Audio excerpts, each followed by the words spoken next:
Che, bakit kasi hindi mo na lang i-break ang boyfriend mo? Tanong ni Beth, ang kaibigan ni Charlene. That time ay nasa loob sila ng maliit na employees room na high fashion boutique na nasa Horizon Plaza. Kapwa sila sales lady doon. Bali by regular na ito na matanggap siya sa tindahang iyon. At dahil sa mabait at nakasundo niya agad, kaya naman close na sila ngayon kahit pa ang mag-aapat na buwan pa lamang siya sa pagtatrabaho doon. Mahal ko si Richard. Iyon ang kanya itinugo na itigil ang pagkain. Lunch break kasi nila ng sandaling iyon, 1 taon na rin ang aming relasyon. At 1 taon na rin nagtitiis sa piling niya. Hindi siya umimik. Muli niya hinarap ang pagkain at ang akala niya ay mananahimik na si Beth. Subalit, nagpatuloy pa rin ito sa pagsasalita. Kung ako sa'yo, siseryosohin ko ang inalok ni ma'am. Biruin mo, siya na mismo ang nagrereto sa'yo sa kanyang uniko iho. Ay, hindi biro yan, Che. Sunggaban mo na at swerte yan. Hindi lingid sa kalaaman ng kasama niya sa trabaho na gustong-gusto siya ni Mrs. Carla Ilustre. Ang may-ari ng butik, una palang kita nito sa kanya noong mag-apply siya at in-interview ay halata na siya ang pagkakagiliw nito sa kanya. At lalo pa nga itong naging mabait sa kanya dahil sa maganda niyang performance sa trabaho. Siya na kasi agad ang naging top seller sa unang buwan pa lang niya sa trabaho. And every month ay ganoon nga ang nangyayari. Kaya naman lalo siyang nagustuhan ng kanyang boss. Maswerte daw siya sa negosyo. Good morning, Che! Nagulat si Shirley nang batiin siya ni Miss Ilustre habang pinilitan niya ng dress ang manikin sa window ng umagang iyon. Kabubukas lang kasi ng butik at hindi naman dumating ng ganoon kaaga ang babae. Kaya naman ikinabiglaan niya ng bagay na iyon maging ang mga kasama niya sa trabaho. Good morning po ma'am, aniya. Nang makabawi sa pagkabigla, ang aga po yata. Yun ma'am, you're getting prettier each day, my dear, sabi nito sa kanya. Na tuwing may kita siya ay lagi niya naririnig. Na hindi naman niya ikinatiirita dahil alam naman niyang hindi ito nang bobola. At the age of 50, maganda pa rin ang may-ari ng butik. Wala itong pinagkaiba sa actress beauty queen na si Evangeline Pascual. Parang isa ito at mga babae sa pagkilos at pagsasalita.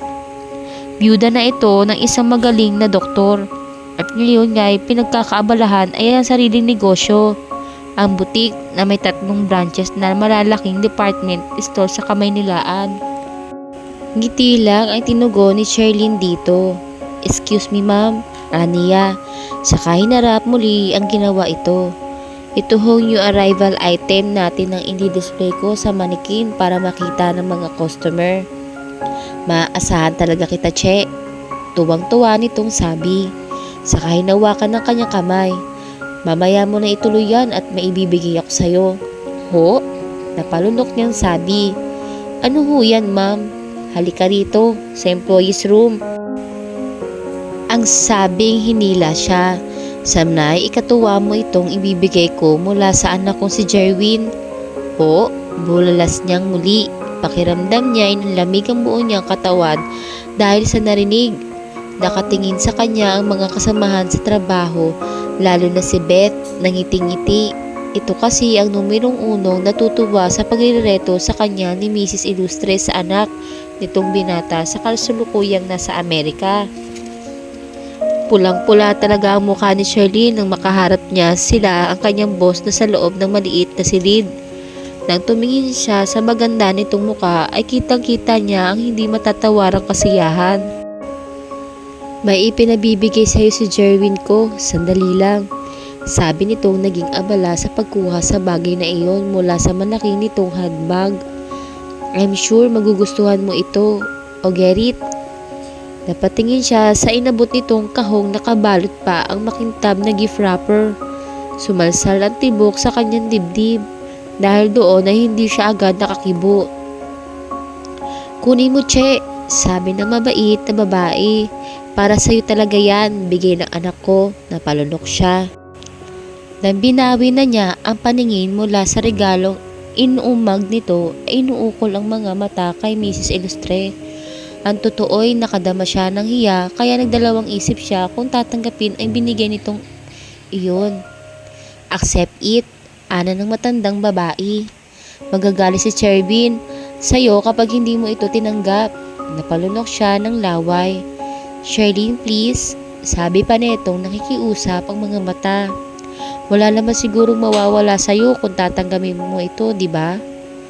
Minsan pa niya inukulan ng tingin ng regalo. Ibinigay niya lang ito bilang pagsasalamat sa mga picture. Picture?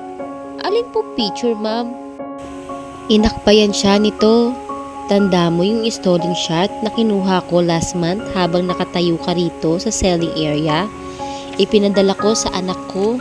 Laking tuwa niya. Namutla ang mukha ni Charlene. Humihingi kasi ito ng picture niya noon ngunit lagi niya ipinagpapaliban ang pagbibigay dito. Sinasabi niya nalilimutan pero ang totoo'y hindi niya dinadala.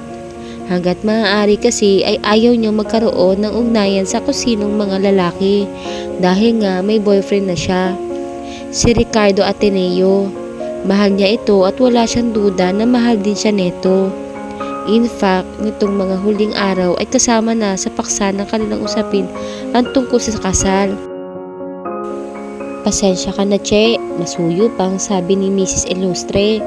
Hindi mo kasi ako bigyan ng picture mo kaya iyon ang pinadala ko kay Jerwin. Tuwan-tuwa ang binata ko kaya nga ito'y may ipinadala sa'yo. Tanggapin mo na. Napilitan siyang tanggapin iyon. Mabait naman kasi ito sa kanya, nakakaya kung tatanggihan niya. Lalo pa nga't ito ang may-ari ng butik sa kanyang pinagtatrabahuhan. Salamat ho, ma'am, sabi niya. Pagkuway ngumiti. Pakasabi na rin ho kay Jerwin ang taus-puso kong pasasalamat sa kanya. Sige iha, tugon nitong maluwag na maluwag ang pagkakangiti. Paano? Aalis na ako. Pupunta po ako sa branch natin sa Isetan. May mga applicant kasi akong i-interviewin. Sige po, bye. Hindi siya naakibo nang halikan siya nito sa pisngi.